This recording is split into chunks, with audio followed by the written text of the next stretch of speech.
everybody. My name is Garth Robbins. I'm a lead business analyst with Solera. And today we'd like to discuss a major concern many fleets have. This is a topic where fleet safety, fleet operating costs, and the law all intersect. We're talking about nuclear verdicts. So we wanted to reach out once again to an industry veteran, Don Osterberg, to share his insights. For starters, Don, could you please introduce yourself to our audience? I'd be happy to, and thank you for the opportunity today, Garth. I guess first and foremost, I'm a retired Army infantry officer, so I spent much of my professional life in the military. I cut my teeth in commercial transportation as the chief operating officer for a distribution company headquartered in Atlanta. And then I essentially moved home, and I was the vice president and general manager of Schneider's specialized carriers, and was later promoted to be a senior vice president of safety, security, regulatory compliance, and driver training for Schneider. In addition to my accountabilities at Schneider, I think relevant to the topic today, I was a member of the executive committee of the Transportation Research Board, which is part of the National Academy of Sciences. Also a past member of FMCSA's Motor Carrier Safety Advisory Committee, or you'll hear it referred to as the MCSAC. And I'm also the past chairman of the American Trucking Association's Safety Policy Committee and the American Transportation Research Institute's Research Advisory Committee. So in a nutshell, that's part of my background. What an amazing background. Very impressive. So on the subject of nuclear verdicts, I know that these nuclear verdicts can have a major impact on fleets today. And I just wonder, what can trucking companies do about them? So first, I wonder if you could help us understand, what does nuclear verdict really refer to? Yeah, you'll hear a lot of different definitions and different thresholds, and frankly, I think it's a bit of a moving target. Generally speaking, a nuclear verdict is considered a verdict that has a settlement or a verdict for damages in excess of $10 million. But perhaps a more practical definition is an award in post-crash litigation that exceeds rational parameters, is considered outlandish or inflated. So I think that's a usable definition that kind of loosely defines nuclear verdicts.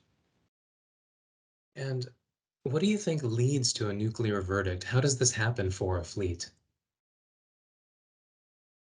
Well, it's a great question, and the essentially in post-crash litigation, motor carriers, of course, are exposed to not only discovery, depositions, and then potentially either mediation or an actual trial. And in terms of the cause of the nuclear verdict, generally speaking, a nuclear verdict is a result of punitive damages being awarded in a case that's being tried. And plaintiff's attorneys would probably not recognize what I'm about to say in terms of what their approach is, but in layman's terms, in pursuit of punitive damages, they attempt to prove one of two things, and they don't care which they prove, because either is a path to guidance for punitive damages. First of all, they try to prove that the carrier is consciously indifferent to the safety implications of the decisions that they make, and that they essentially put company profits ahead of safety. That's attack vector number one. Secondly, they try to demonstrate that the carrier is incompetent to manage the complexity of the business that they're in. And so in depositions, if the plaintiff attorney is deposing perhaps a safety director or VP of safety, they'll ask the question, are you aware that other carriers in the industry have seen significant improvement in safety performance based on their investment in your initiative, whether it be a program or a technology? If the safety director were to say that they were not familiar with what other carriers have done, there's plenty in open source material now about what carriers are doing to improve safety. If they acknowledge that they're unaware of that, they get branded as incompetent. If they say that they are aware of programs and technologies that have resulted in improved safety, but they chose to do nothing in light of that, it's easy for them to be colored or characterized as indifferent. So that's kind of the preconditions and kind of what the attack vectors are, but for plaintiff's attorneys. So the bottom line is, carriers have to be proactive and make investments in improving their own safety. And another lens through which to look at it is to when they are exposed to a trial, God forbid, in post-crash litigation, they refocus the jury on the facts of the case and less about the emotions associated that often manifest themselves as anger against the motor carrier itself. Right, right. I wonder next if you could tell us how big these truck-related verdicts have gotten nowadays. Well, they've gone up exponentially over the past 10 years, and probably the largest truck-involved verdict that I'm aware of was $1 billion award, which is mind-boggling to me. Now, certainly in other than trucking litigation, we've seen settlements or verdicts to exceed $150 billion. But while $1 billion settlement or verdict is somewhat unusual, today it's not at all uncommon for verdicts to come in hundreds of millions of dollar range. And that certainly fits the definition of a nuclear verdict. Yeah, that's amazing. Do you think that these nuclear verdicts have been an issue for fleets for very long? Well, they have, but I would say it was sporadic initially that you would see kind of an outlier verdict, but probably in the last 5 years is when we've really seen an exponential increase in what we would call a nuclear verdict. So it's a fairly recent phenomenon that we're experiencing with nuclear verdicts right now. And I wonder, how does a nuclear judgment usually impact a fleet, especially if the company doesn't have enough insurance to cover it? Well, there's a couple of obvious ways. First of all, there's the financial viability of the carrier. Survivability of the carrier is at stake because oftentimes uh, the amount of the verdict exceeds the value of the organization. So financial viability is an outcome. A big one is brand reputation damage. And when you think about, especially in transportation, where essentially it's a supply and demand led institution in commercial transportation, if you get branded as an unsafe carrier, it's very difficult to generate further revenue. And then the other most obvious one in terms of impact that it has is an increase in insurance rates. And insurance rates have recently skyrocketed, really consistent with the timeline and in the proliferation of nuclear verdicts. So those are just three off the top of my head, quick things that definitely impact fleets as it relates to this topic. Right. Do you think that drivers are generally considered individually responsible in these scenarios as well? Now, generally, they're not, and juries really are mostly favorable to drivers. They recognize that drivers are hardworking people that are doing important work. So juries will give the driver a pass, and the focus of the plaintiff's attorneys, of course, is to go after the deep pocket. The deep pocket is represented by the carrier, not by the driver, and to really create kind of an image in the mind of jurors that the driver was a victim of the carrier's indifference or incompetence is the attack that they typically make. So generally speaking, drivers are insulated, and the focus, especially the ones that result in nuclear verdicts, are focused directly on the carrier, far less about the actual facts of the crash that occurred and more about the shortcomings of the approach that the carrier took. I wonder what the impact of nuclear judgments is on the trucking industry as a whole. Well, I would say it's even beyond just the trucking industry. First of all, one of the things is clear is that the industry in general, people in general, have a fear of large trucks. And it's understandable. The 80,000 pound trucks, when they impact 3,000 pound cars, the outcomes can be disastrous. And plaintiffs' attorneys have gotten very good at using what we call a reptile theory, which essentially is they really play to the primal survival instincts, or that part of jurors' brains, and they seed a message of fear in the minds of the jury.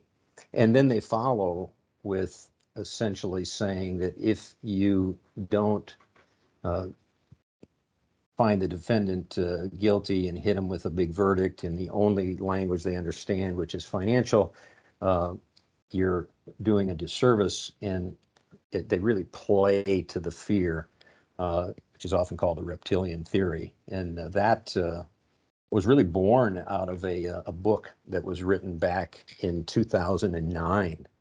And the title of that book was Reptile, the 2009 Manual of the Plaintiff's Revolution.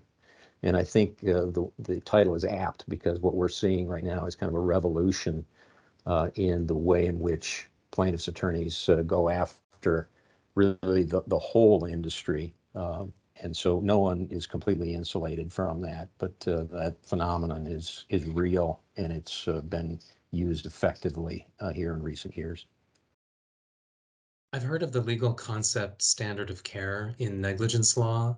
Can you possibly tell us what that means? Yeah, essentially the standard of care, or sometimes you'll hear it called the duty of care, is really determined based on a legal interpretation of what would be considered reasonable and prudent actions by a company. And that's really becomes the standard. Um, so a carrier that was acting in a reasonable and prudent way in a similar scenario or situation as the cases involved in, what would they have done? And if the carrier's actions were consistent with those of a rational, reasonable, and prudent individual or company, they have a defensible position. If that's not the case, it really opens the door for plaintiffs' attorneys to attack. And there's a number of what I'll call de facto standards of care that have emerged, and many carriers misinterpret this. And they believe that if they run a compliant fleet, or they're compliant with all of the Federal Motor Carrier Safety Administration's guidelines and requirements, that alone would insulate them from exposure to a nuclear verdict. That is patently untrue, because plaintiffs' attorneys can and will attack carriers for actions either that they took or that they didn't take. Um, and that's why I call it a de facto standard of care that has emerged. And if they don't take advantage of proven programs and technologies, they really open themselves up to that type of a verdict. And I often talk about the deposition process. And as you can imagine, I was exposed to depositions in the past, but it used to be relatively easy to prepare for a deposition because and I'll oversimplify this, you had to be prepared to say, what did you know about the risk and that manifests itself in the crash? When did you know it? And what did you do to prevent it? That's, if you could answer those three questions, you were on pretty solid ground. In today's reality, the questions I think have been modified a bit. It's what did you know about the potential risk, or what could you have known about the potential risk? When did you know it, or when could you have known it? And what did you do to prevent the crash, or what could you have done to prevent the crash? And those, while the words sound subtly different in those two time periods that I described, what we're seeing today is the meaning of those are very different. So when there are demonstrated programs and technologies that have proven to be effective, if you ignore those, you do that at your own peril, because you'll find yourself in an indefensible position when it comes to post-crash litigation. What do you think companies can do to protect themselves from these nuclear verdicts? Is it just drive safer and don't have accidents? Well, first of all, you really mentioned it in your question, our number one objective is to prevent the crash that may result in nuclear verdicts. So driving safer and not having crashes. I often call it do more and be better. We need to do that.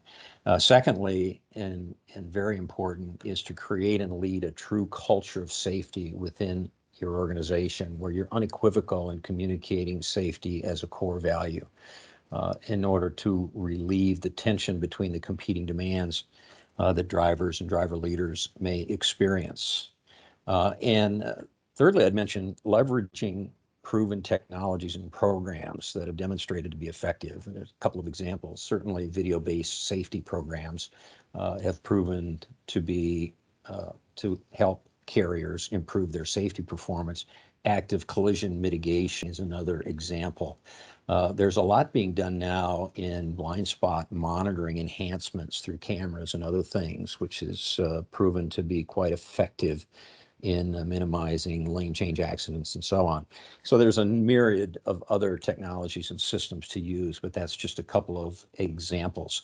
And then lastly, I think it's important that carriers recognize that bad things can and do happen to good carriers. And they need to be vigilant about ensuring that their reputation and their ability to summarize the proactive measures that they take in order to avoid being accused of being either indifferent or incompetent is extremely important. And the reality now is that we live in a nuclear verdict age, and it's likely to last for a while, but to the degree that we can individually and collectively do those things that we need to do, be better and perform better, I think it's the best way that we can mitigate the future risks of nuclear verdicts. Well, great. Thank you, Don. As always, I appreciate you sharing your thoughts with us here on such an important subject. You're welcome. Thank you.